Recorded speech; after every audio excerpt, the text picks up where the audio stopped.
வணக்கம் அன்பான ஜோதிடர்களே.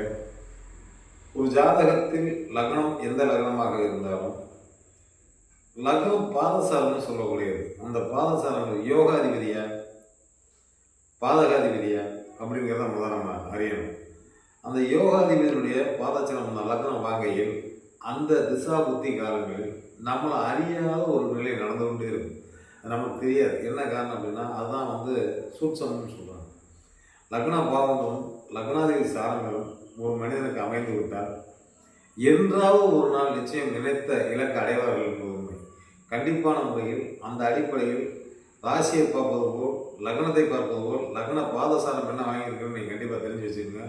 லக்ன பாதசாரம் எப்படின்னா உயிர் என்று போட்டிருக்கும். அதுக்கு என்ன பாதசாரம் என்று பாருங்கள். அது யோகாதிபதியா அல்ல பாதகாதிபதி இருப்பாங்க. நிச்சயம் அறியையில் நமக்கு அந்த பாதகாதிபதி இருந்தாலும் அவர் எங்கே இருந்தாலும் அதுக்கும் பலன் உண்டு. இதை நீங்கள் எப்படி இருக்கு பாருங்கள். அடுத்து நீங்கள் சில விஷயங்கள் உங்களுக்கு ஆட்டோமேட்டிக்காக புரியும்.